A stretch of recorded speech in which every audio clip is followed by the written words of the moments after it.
안녕하세요. 사람을 만나면 그 사람의 걸음걸이만 봐도 본성이 다 보인다는 이야기 혹시 들어보셨나요?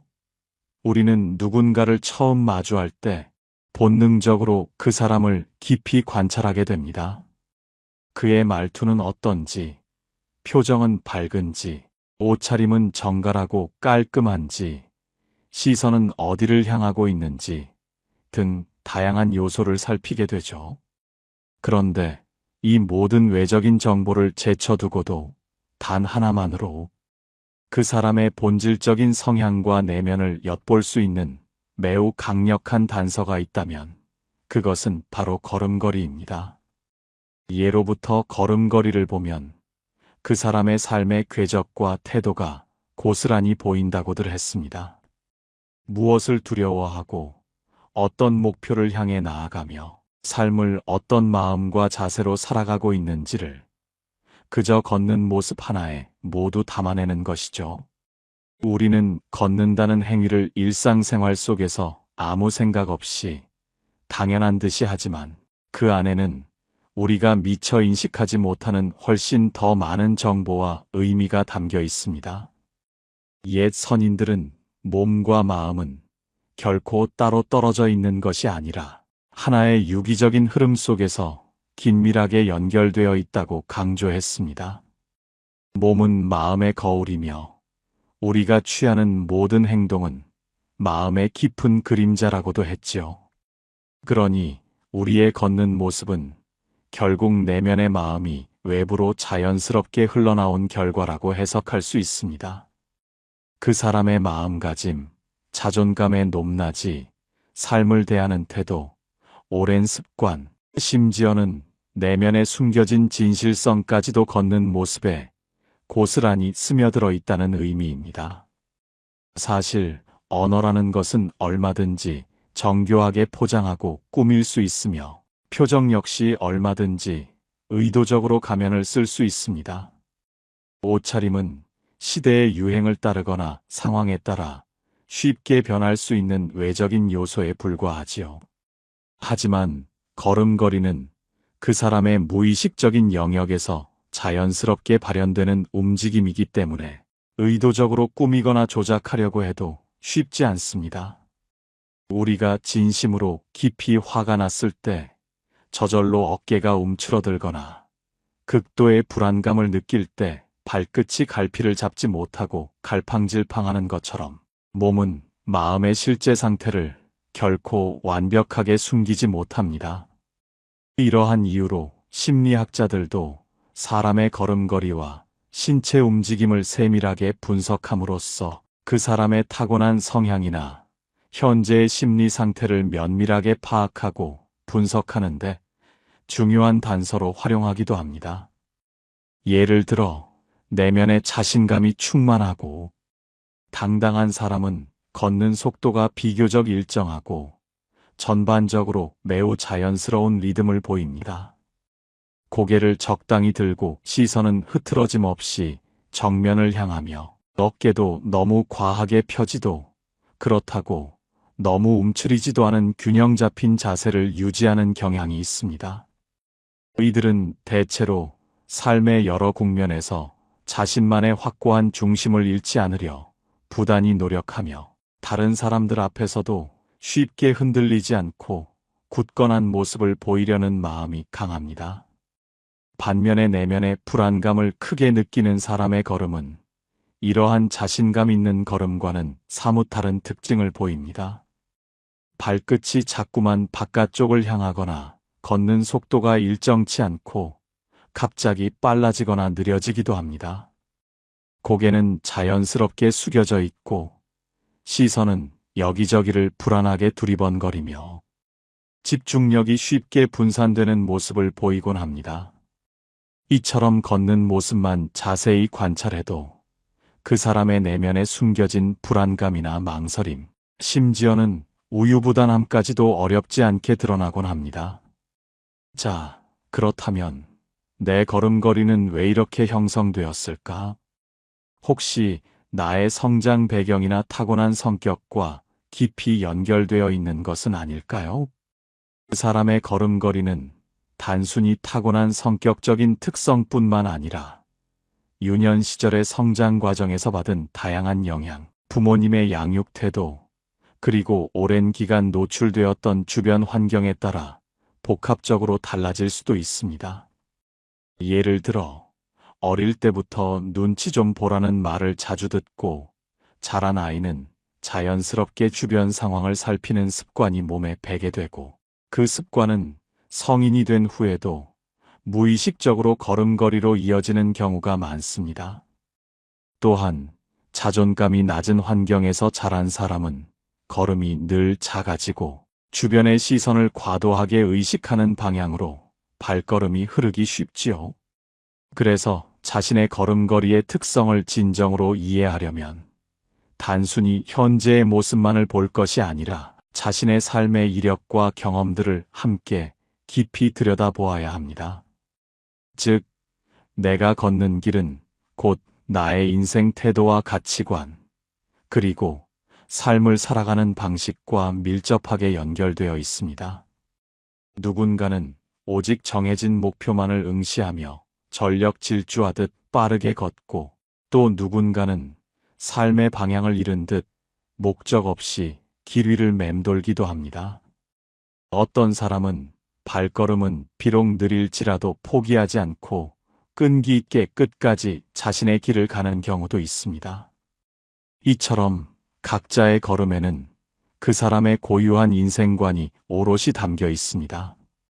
걸음이 빠르다고 해서 무조건 바람직하거나 성공적인 삶을 사는 것이 아니고, 느리다고 해서 뒤처지거나 실패한 삶을 사는 것이 결코 아닙니다. 중요한 것은 내가 왜 그러한 방식으로 걷고 있는가에 대한 자기 스스로의 깊은 자각과 성찰입니다. 우리가 하루하루 내딛는 걸음 하나하나는 결국 내 삶을 능동적으로 만들어가는 태도이자 삶의 방향을 결정하는 중요한 행위인 것입니다. 더 나아가 마음을 긍정적으로 고치면 걸음걸이도 자연스럽게 바뀐다는 변화와 성장의 가능성도 충분히 존재합니다. 걸음걸이는 결코 고정불변의 것이 아닙니다. 우리의 마음가짐이 변화하면 몸의 움직임, 특히 걸음걸이 또한 자연스럽게 달라지게 됩니다. 마음이 불안하고 혼란스러우면 걸음도 불안정해지고, 마음이 고요하고 평온해지면 걷는 모습 또한 자연스럽고 정갈해지는 것을 경험할 수 있습니다.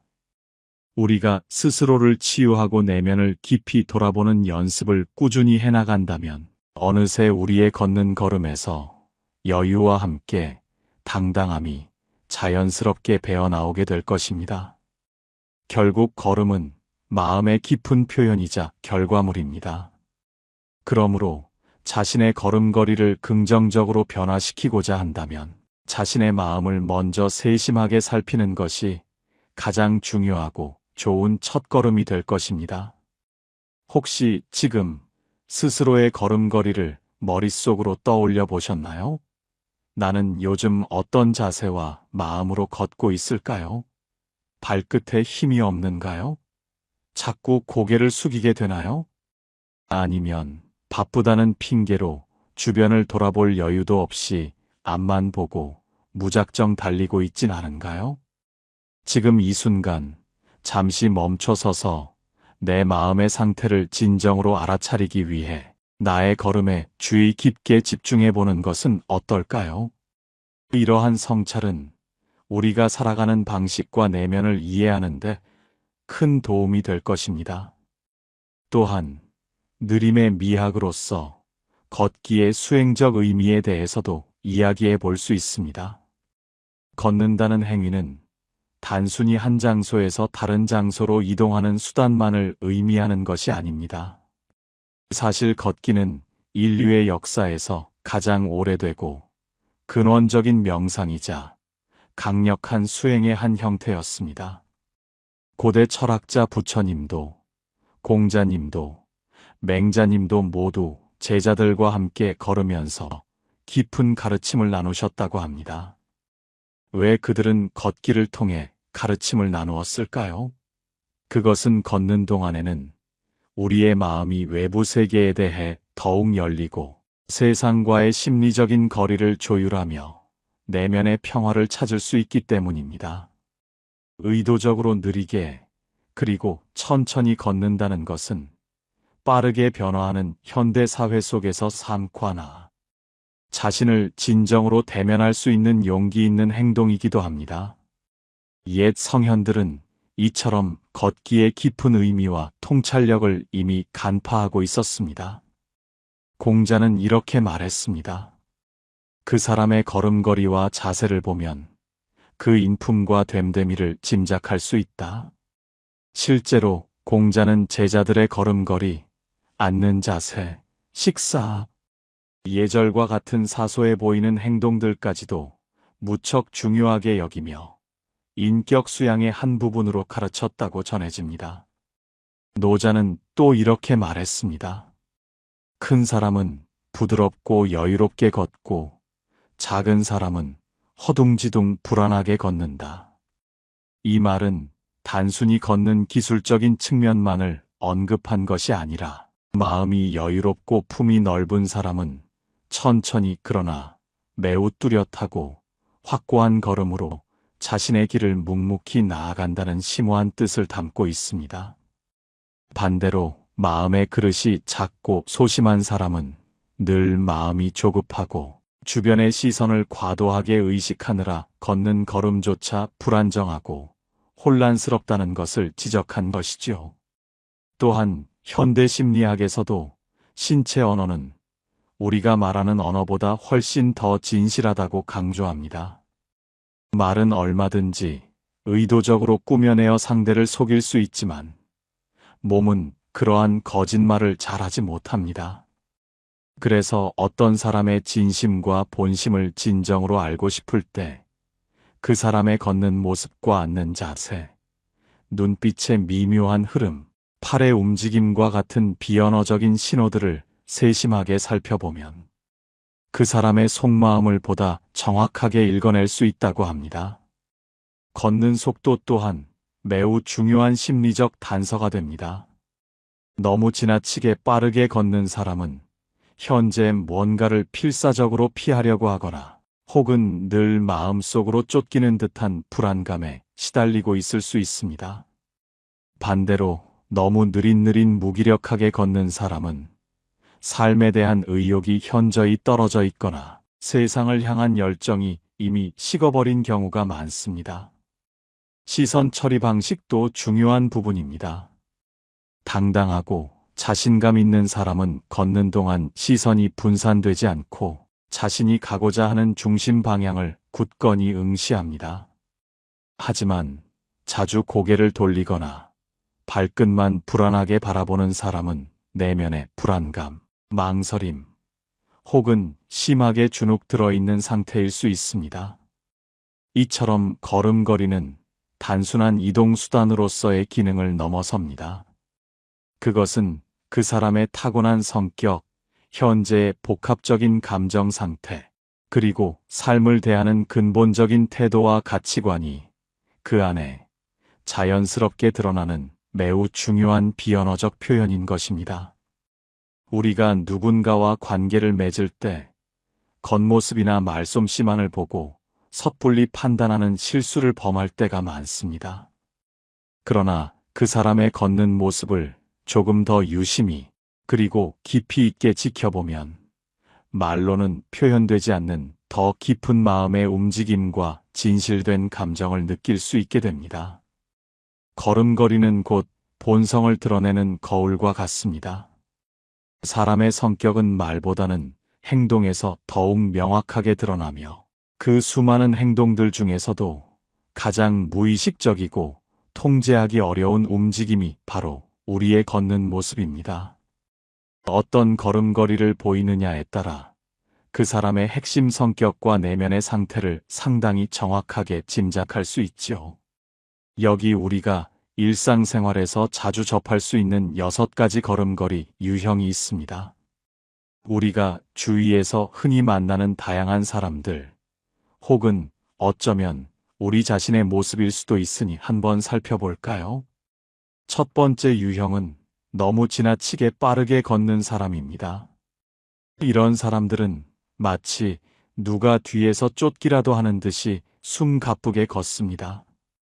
발은 매우 바쁘게 움직이고 시선은 오직 앞만 응시하며 종종 숨을 가쁘게 들이쉬곤 하죠.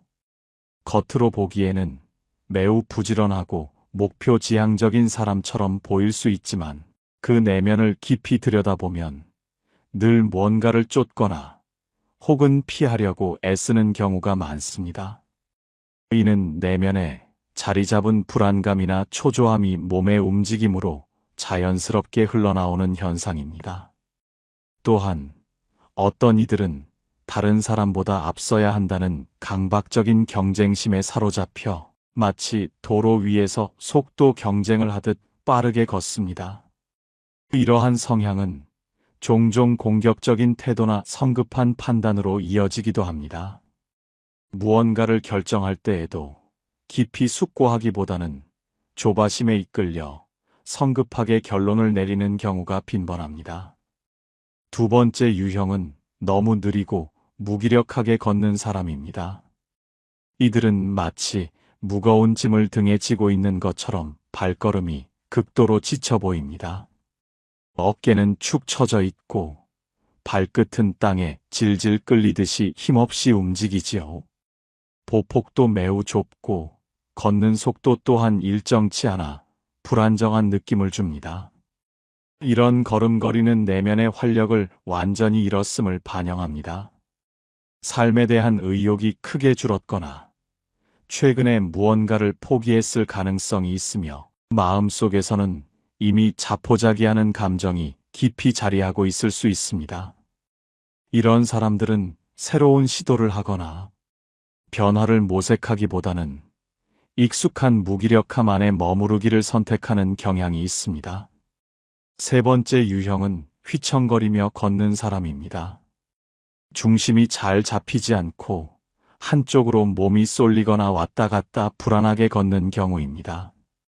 이들은 단순히 물리적인 균형이 흔들리는 것뿐만 아니라 정신적인 중심 또한 크게 흔들리고 있는 경우가 많습니다. 작은 결정 하나를 내리는데도 엄청난 망설임이 따르고 확신보다는 불안감이 먼저 앞서는 특성을 보입니다. 자기 안에 확고한 기준이 아직 명확하게 정립되지 않았거나 다른 사람의 의견이나 시선에 쉽게 흔들리는 성향일 가능성이 높습니다. 걸음걸이 하나만 자세히 보아도 삶을 얼마나 확신에 차서 살아가고 있는지를 은근히 드러내는 것이죠. 네 번째 유형은 당당하고 바르게 걷는 사람입니다. 이들의 걸음은 매우 안정적이고 자연스러운 리듬을 유지합니다.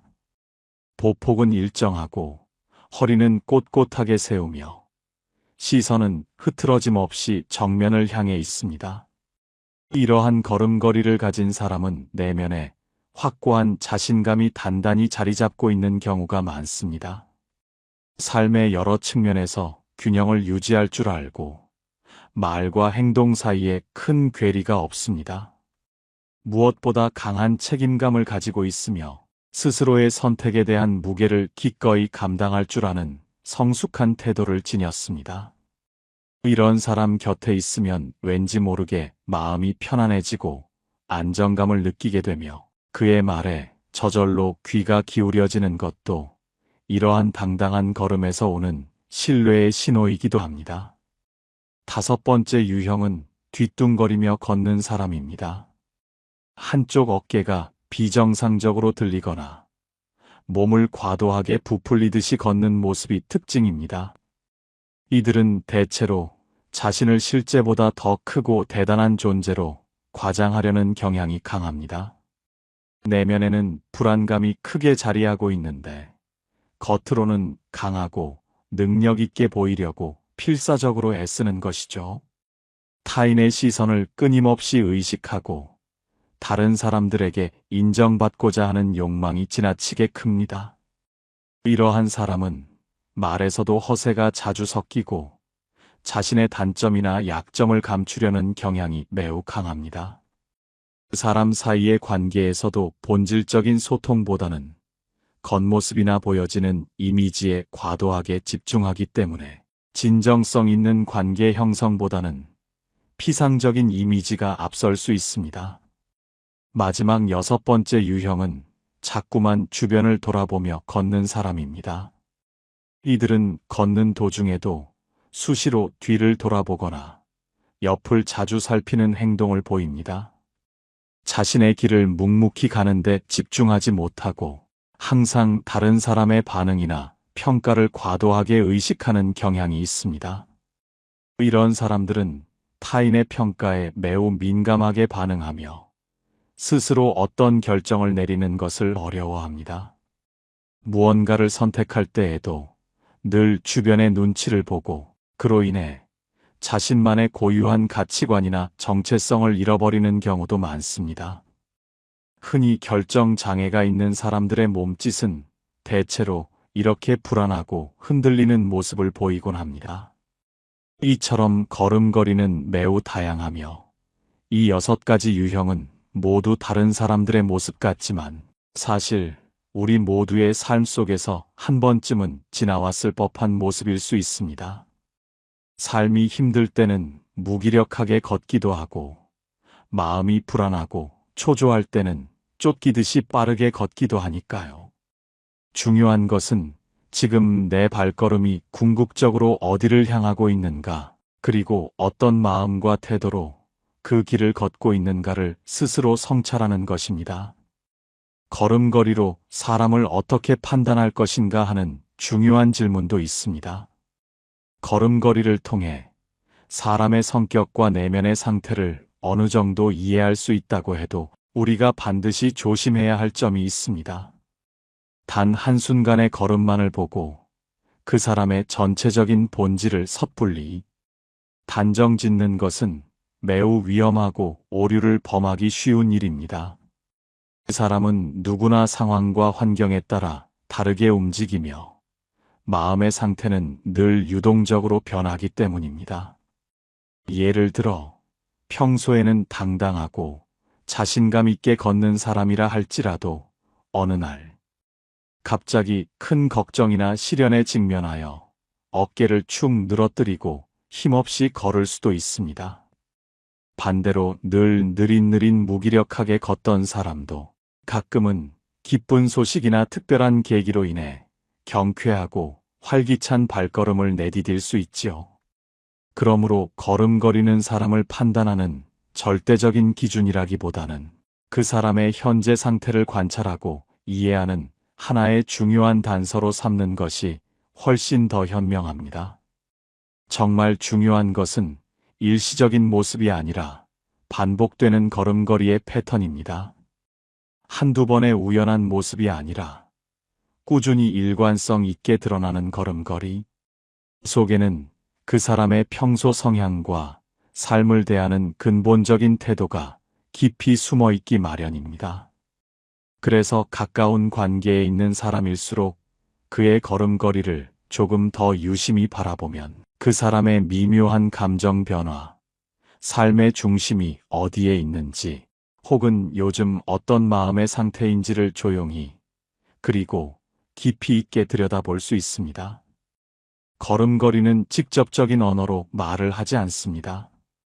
그러나 말로는 다 표현할 수 없는 훨씬 더 많은 것을 우리에게 말해줍니다. 굳이 묻지 않아도 저절로 보여주는 진심, 설명하지 않아도 우리 마음에 깊이 느껴지는 그 사람의 본질적인 마음. 그것이 바로 우리 몸의 언어이며 그 중에서도 걷는 모습은 가장 솔직하고 진솔한 내면의 표현이라고 할 수 있습니다. 그렇다면 이제 이 질문을 다른 사람에게만 던질 것이 아니라 나 자신에게도 돌려보아야 합니다. 나는 지금 어떻게 걷고 있을까? 내 걸음걸이는 대체 어디를 향하고 있는가? 혹시 무거운 마음의 짐을 끌고 힘없이 걷고 있는 건 아닌지, 혹은 너무 조급한 마음에 앞만 보고 맹목적으로 달리고 있진 않은지, 잠시 멈춰서서 나의 발걸음을 객관적으로 돌아보고 성찰할 필요가 있습니다. 내가 나의 길을 진정으로 제대로 걷고 있는지, 아니면 다른 사람의 시선과 평가를 지나치게 의식하며 걸어가고 있는 건 아닌지, 혹은 삶의 중심을 잃은 채 이리저리 휘청대고 있는 건 아닌지 말입니다. 우리의 걸음은 우리 내면의 가장 깊숙한 곳을 거울처럼 투영하고 비춰주고 있습니다.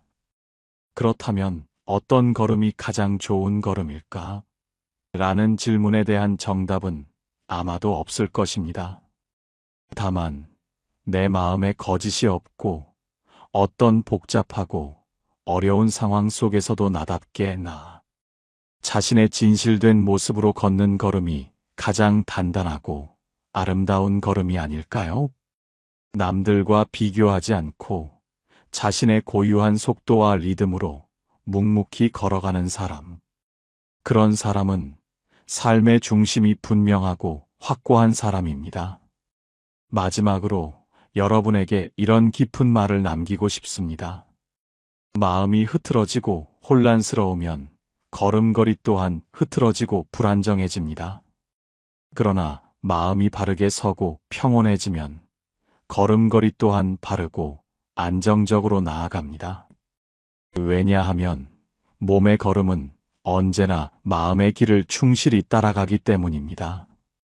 오늘 하루 당신의 걸음은 과연 어디를 향해 있었나요? 그리고 그 걸음에 담겨 있던 당신의 마음은 어떤 모습이었을까요? 마음이 따뜻하고 너그러운 사람은 걷는 모습에서도 따뜻함이 자연스럽게 배어나옵니다. 마음이 평온하고 고요한 사람은 걷는 모습에서도 깊고 고요한 울림이 전해지게 마련입니다. 여러분은 지금 어떤 걸음으로 소중한 삶을 살아가고 계신가요? 혹시 오늘 나의 모습과 유난히 닮은 걸음걸이가 있었나요?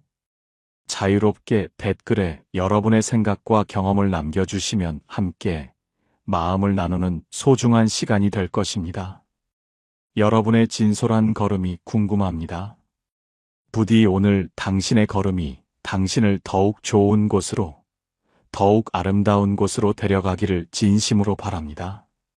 오늘 제가 들려드린 이 이야기가 당신의 삶과 내면을 깊이 돌아보는 작은 힌트가 되었기를 간절히 소망합니다. 우리는 하루에도 수없이 많은 걸음을 걷습니다. 그 걸음 하나하나에 진심을 담는다면 우리의 삶 또한 조금씩 더 풍요롭고 의미 있게 달라지겠지요.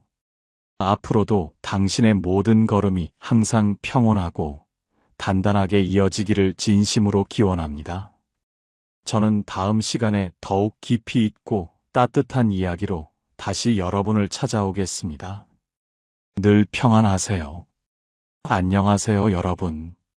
오늘 우리가 함께 나눌 이야기는 어쩌면 불편하게 들릴 수도 있지만 우리 삶의 중요한 진실을 담고 있는 주제입니다. 바로 깨끗한 인간도 더러운 인연에 오래 노출되면 반드시 썩어간다는 말인데요. 이 말을 들었을 때 어떤 감정이 드셨나요? 혹시 가슴 한편이 서늘해지지는 않으셨을까요? 이 문구는 단순히 위협적인 경고가 아니라 우리가 살아가는 환경과 관계의 중요성을 다시 한번 일깨워주는 강력한 메시지라고 생각합니다. 우리는 종종 자신의 의지와 노력만으로 모든 것을 이룰 수 있다고 믿곤 합니다.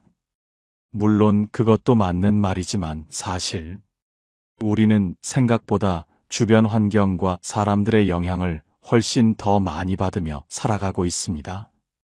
마치 깨끗한 물도 오염된 환경에 오래 머물면 탁해지고 결국 썩어버리는 것처럼 말이죠. 이 이야기는 우리가 어떤 사람들과 함께 시간을 보내고 어떤 환경에 머무는지가 우리 자신을 어떻게 변화시킬 수 있는지에 대한 깊은 통찰을 제공할 것입니다.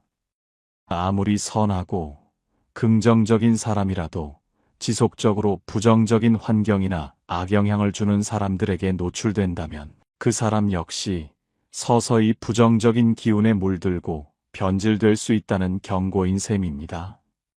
오늘은 이 메시지를 통해 우리 삶의 중요한 부분인 인간관계와 환경의 영향을 깊이 탐구하고 우리 자신을 보호하고 더 나은 미래를 만들어갈 수 있는 지혜를 함께 찾아보고자 합니다.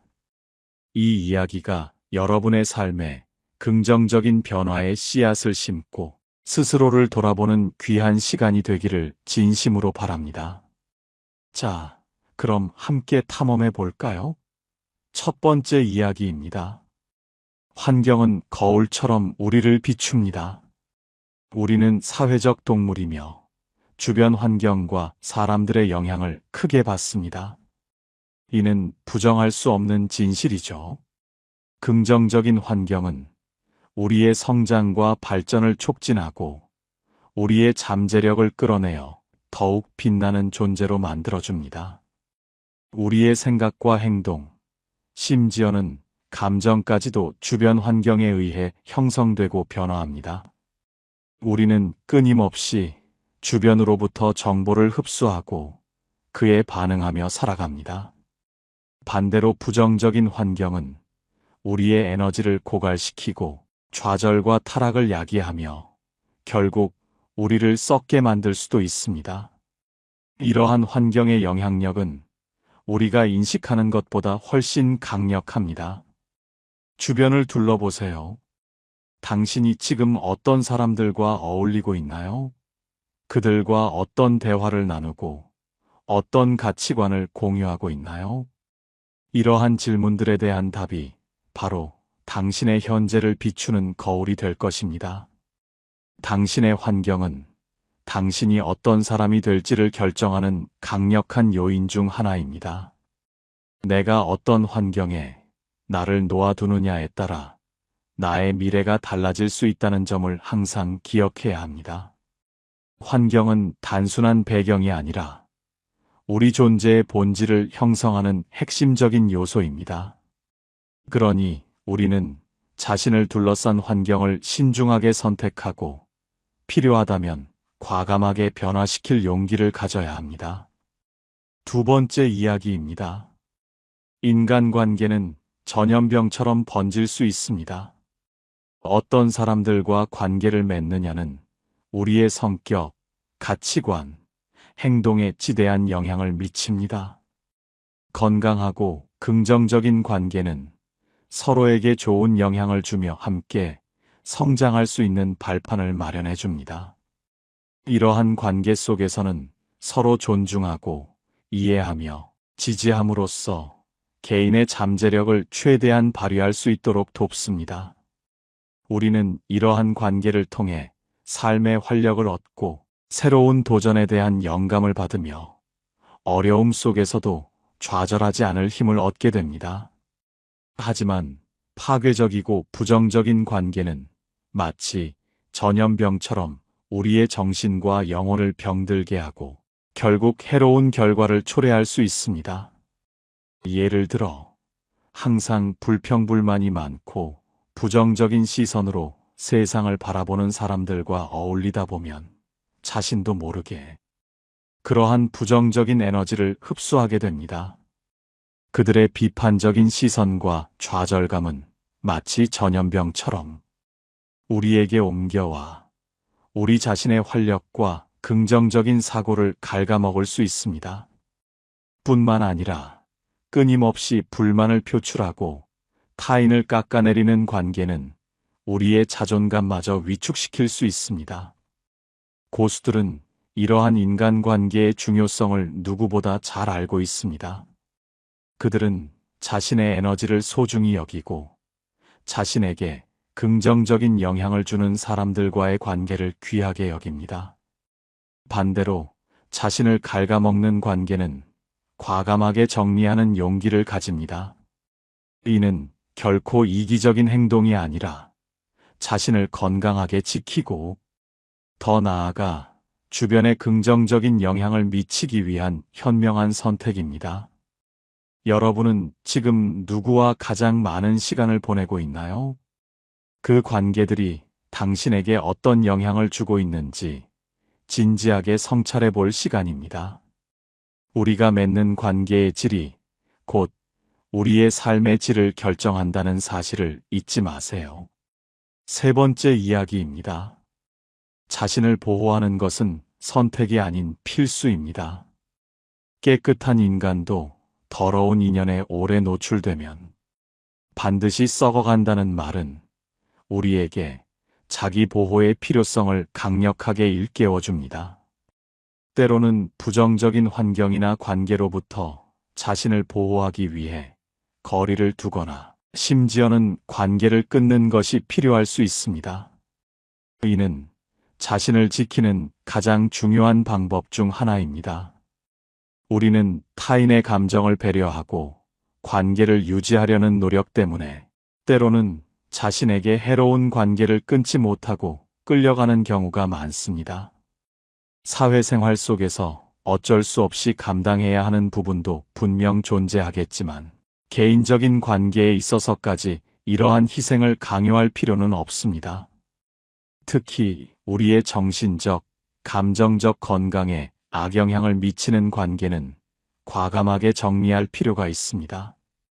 하지만 진정한 용기는 자신에게 해가 되는 것을 알아보고 그것으로부터 자신을 보호할 줄 아는 데서 나옵니다. 여러분은 혹시 자신을 갉아먹는 관계 속에서 고통받고 있지는 않으신가요? 자신의 에너지가 고갈되고 자존감이 낮아지며 삶의 활력을 잃어가고 있지는 않으신가요? 자신을 보호하는 것은 이기적인 행동이 아니라 더 나은 당신이 되기 위한 필수적인 과정입니다. 여러분의 소중한 에너지를 지키세요. 그것이 당신의 미래를 지키는 첫걸음입니다. 스스로를 소중히 여기고 보호하는 것이야말로 타인에게도 긍정적인 영향을 미칠 수 있는 첫 번째 단계임을 명심해야 합니다. 네 번째 이야기입니다. 썩은 사과는 상자 전체를 썩게 만듭니다. 서양 속담 중에 나쁜 사과는 상자 전체를 썩게 한다는 말이 있습니다. 이는 이 문구가 담고 있는 의미와 매우 흡사합니다. 아무리 좋은 사과들이 모여 있어도 썩은 사과 하나가 있다면 결국 모든 사과를 썩게 만들 수 있다는 것이죠. 이 속담은 부정적인 영향력이 얼마나 빠르게 확산될 수 있는지를 잘 보여줍니다. 사과 하나가 썩기 시작하면 그 부패는 옆에 있는 사과로 또 그 옆에 사과로 옮겨가 결국 상자 안의 모든 사과를 쓸모없게 만들 수 있습니다. 이러한 현상은 비단 물리적인 사과에만 국한되지 않습니다. 직장 내 부정적인 동료, 가족 간의 불화, 친구들 사이의 불신 등 우리 삶의 다양한 영역에서 썩은 사과와 같은 존재가 전체 분위기를 망치고 긍정적인 에너지를 파괴하는 경우를 종종 발견할 수 있습니다. 한 사람의 부정적인 태도나 행동이 조직 전체의 사기를 저하시키고 공동체의 목표 달성을 방해하며 심지어는 해체로 이끌 수도 있습니다. 고수들은 이러한 부정적인 영향력을 빠르게 감지하고 그 영향을 최소화하기 위한 노력을 기울입니다. 때로는 그 사과를 제거하는 과감한 결정을 내리기도 합니다. 이는 자신뿐만 아니라 다른 건강한 사과들을 보호하기 위한 현명한 판단이죠. 이러한 결정을 내리는 것은 쉽지 않지만 장기적인 관점에서 볼 때 반드시 필요한 일입니다. 당신의 주변에는 혹시 상자 속 썩은 사과처럼 부정적인 영향을 미치는 사람은 없나요? 그들의 부정적인 에너지가 당신과 주변 사람들을 갉아먹고 있지는 않은가요? 이러한 썩은 사과를 제때 발견하고 적절하게 대처하는 것이 당신의 삶을 건강하게 유지하는 데 매우 중요합니다. 더 나아가 우리는 스스로가 다른 사람에게 썩은 사과가 되지 않도록 끊임없이 자신을 성찰하고 발전시켜야 합니다. 다섯 번째 이야기입니다. 당신의 친구가 당신을 말해줍니다. 또 다른 격언 중에 자신이 누구와 어울리는지 말해주면 당신이 누구인지 말해주겠다는 말이 있습니다. 이 말은 우리가 어떤 사람들과 관계를 맺느냐가 우리의 정체성과 미래를 결정하는데 얼마나 중요한 역할을 하는지를 시사합니다. 우리는 의식적이든 무의식적이든 주변 사람들의 행동, 생각, 가치관에 큰 영향을 받습니다.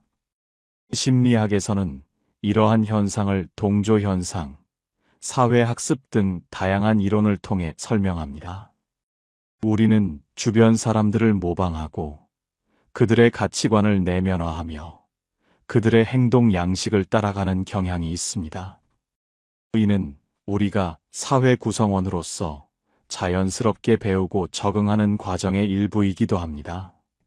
예를 들어, 항상 긍정적이고 도전적이며 성장하려는 의지가 강한 사람들과 함께 한다면 당신 역시 그들의 에너지에 이끌려 더욱 밝고 발전적인 미래를 만들어갈 가능성이 큽니다.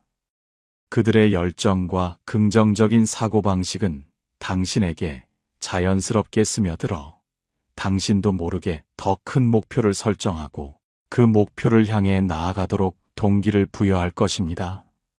반대로 불평불만이 많고 변화를 두려워하며 쉽게 포기하는 사람들에게 둘러싸여 있다면 자신도 모르게 그런 기운에 물들어 활력을 잃고 정체될 수도 있습니다. 그들의 비관적인 시각은 당신의 새로운 시도를 가로막고 당신의 잠재력을 발휘하는 것을 방해할 수 있습니다.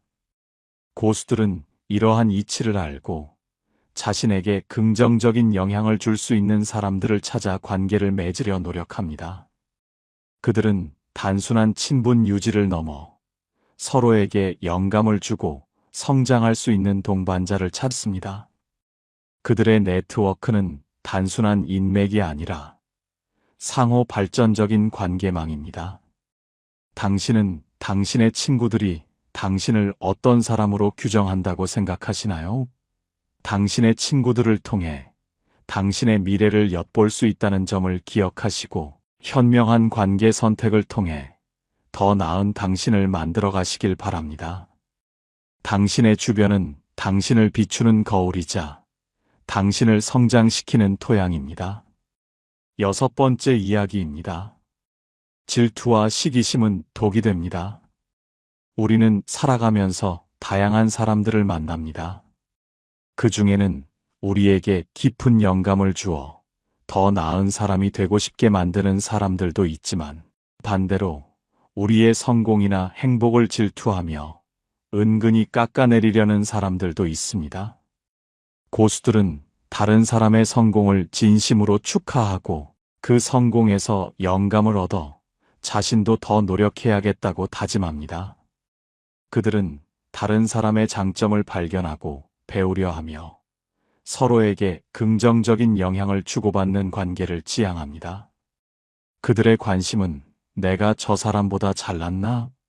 가 아니라 어떻게 하면 우리 모두가 함께 더 성장할 수 있을까? 에 맞춰져 있습니다. 이러한 상생의 정신은 그들 자신뿐만 아니라 공동체 전체의 발전에 기여합니다. 그러나 세상에는 남의 불행에 안도하고 남의 성공을 질투하는 사람들이 분명 존재합니다. 이런 사람들과 가까이 지내면 당신은 당신의 성공을 온전히 기뻐할 수 없게 되거나 새로운 도전을 망설이게 될 수도 있습니다. 그들의 부정적인 에너지는 당신의 열정을 갉아먹고 당신의 잠재력을 저하시킬 수 있습니다. 질투심 가득한 시선은 당신의 성과를 폄하하고 당신의 노력을 비웃으며 결국 당신 스스로를 의심하게 만들 수 있습니다. 미국의 유명한 기업가 짐 론은 당신은 당신이 가장 많은 시간을 보내는 5명의 평균이다라고 말했습니다. 이 말은 우리가 주변 사람들에게 얼마나 큰 영향을 받는지, 특히 영감과 질투라는 두 가지 상반된 감정이 우리에게 어떤 결과를 가져올 수 있는지를 명확하게 보여줍니다. 당신은 주변 사람들로부터 영감을 받고 있나요? 아니면 그들의 질투, 어린 시선 때문에 스스로를 움츠러들게 하고 있나요? 당신의 미래는 당신이 어떤 종류의 에너지를 받아들이고 성장하느냐에 따라 크게 달라질 것입니다. 영감을 주는 사람들과 함께하며 당신의 잠재력을 최대한 발휘하세요. 질투는 전염성이 강한 독과 같아서 우리 안에 있는 긍정적인 면들을 서서히 죽여나갈 수 있음을 기억해야 합니다. 7번째 이야기입니다. 약점을 이용하는 관계는 결코 건강할 수 없습니다. 우리는 완벽하지 않습니다. 각자에게는 강점도 있고 약점도 있습니다. 현명한 사람들은 자신의 약점을 인정하고 이를 보완하기 위해 노력하며 때로는 다른 사람의 도움을 구하기도 합니다. 자신의 부족함을 인정하는 것은 결코 나약함이 아니라 오히려 진정한 용기와 지혜의 표현입니다. 고수들은 자신의 약점을 솔직하게 드러내고 다른 사람의 강점을 통해 이를 보완하려 합니다. 그리고 진정한 관계에서는 서로의 약점을 이해하고 감싸주며 함께 성장해 나가는 모습이 나타납니다. 그들은 상대방의 약점을 비난하거나 이용하려 하지 않고 오히려 존중과 배려를 바탕으로 관계를 이어갑니다. 이러한 관계는 상호 신뢰를 기반으로 더욱 견고해지며 서로에게 든든한 버팀목이 되어줍니다. 그러나 어떤 사람들은 타인의 약점을 기회로 삼아 자신의 이익을 챙기려 하거나 심지어는 그 약점을 이용해 상대를 조종하려 들기도 합니다. 이런 관계는 결코 건강할 수 없으며 결국 상처와 불신만을 남기게 됩니다. 약점을 이용하는 행위는 관계의 근간을 흔들고 피해자에게 깊은 정신적 고통을 안겨줄 수 있습니다. 고대 그리스 철학자 플라톤은 친구는 두 개의 몸에 깃든 하나의 영혼이다라고 말했습니다. 이 말은 진정한 친구가 서로의 강점과 약점을 공유하며 하나의 공동체처럼 함께 나아감을 의미합니다. 서로의 약점을 보완해주고 부족한 부분을 채워주며 함께 성장하는 관계야말로 우리의 삶을 더욱 풍요롭게 만듭니다. 이러한 관계 속에서 우리는 자신의 약점에도 불구하고 사랑받고 존중받는다는 안정감을 느끼며 더욱 자신감 있게 삶을 살아갈 수 있습니다. 당신의 주변 사람들은 당신의 약점을 어떻게 대하고 있나요? 당신의 약점을 이해하고 도와주려 하나요? 아니면 그 약점을 빌미로 당신을 힘들게 만들고 있나요? 당신의 미래는 당신의 약점이 보호받고 보완되는 환경에서 더 안정적으로 성장할 수 있을 것입니다. 8번째 이야기입니다. 진실은 때로는 아프지만 우리를 자유롭게 합니다. 우리는 때때로 불편한 진실보다 듣기 좋은 거짓말을 선호할 때가 있습니다. 하지만 진정한 성장과 발전은 우리가 직면하고 싶지 않은 진실을 용기 있게 받아들일 때 가능합니다. 아무리 고통스러운 진실이라 할지라도 그것을 외면하지 않고 직시할 때 비로소 문제의 본질을 파악하고 해결책을 찾을 수 있습니다. 고수들은 때로는 자신에게 아프더라도 진실을 말해주는 친구의 가치를 높이 평가합니다. 그들은 진실한 피드백을 통해 자신의 부족한 점을 깨닫고 개선하려 노력합니다. 물론 진실을 말하는 방식 또한 중요합니다. 상처를 주기 위한 비난이 아니라 진정한 성장과 발전을 위한 애정 어린 조언이어야 합니다. 진실은 항상 친절하게 전달되어야 하며 상대방의 존엄성을 해치지 않아야 합니다. 반면 어떤 사람들은 자신의 이익을 위해 당신에게 거짓말을 하거나 상황을 왜곡하여 당신을 기만하려 들기도 합니다. 이런 관계에서는 신뢰가 무너지기 마련이며 당신은 끊임없이 의심하고 불안해하며 에너지를 소모하게 될 것입니다. 진실이 없는 관계는 사상 누각과 같아서 언제든 무너질 수 있습니다. 성경에는 너희는 진리를 알지니 진리가 너희를 자유롭게 하리라는 말씀이 있습니다. 이처럼 진실은 우리를 속박으로부터 자유롭게 하고 명확한 판단을 내릴 수 있도록 돕습니다.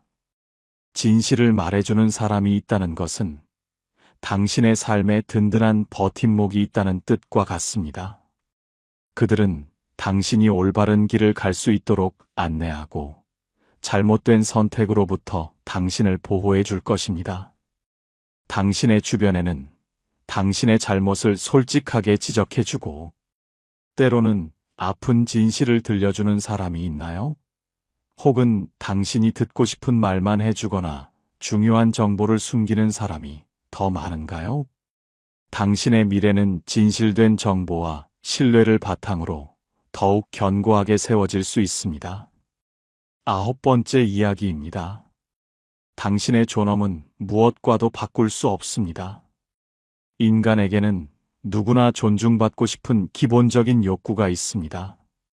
존중은 관계의 가장 기본이며 서로를 동등한 인격체로 인정하는 태도에서 출발합니다. 타인의 존재 가치를 인정하고 귀하게 여기는 마음이 존중의 시작입니다. 고수들은 다른 사람을 존중하는 것이 곧 자신을 존중하는 것임을 압니다. 그들은 타인의 의견을 경청하고 다른 사람의 감정을 이해하려 노력하며 그들의 가치를 인정합니다. 이러한 상호 존중의 관계 속에서 우리는 안정감과 소속감을 느끼며 더욱 자신감 있는 모습으로 살아갈 수 있습니다. 존중받는다는 느낌은 우리의 자존감을 높이고 세상을 향해 긍정적인 태도를 가질 수 있도록 돕습니다. 그러나 어떤 사람들은 자신의 우월감을 과시하거나 타인을 무시하고 하찮게 여기는 경향이 있습니다.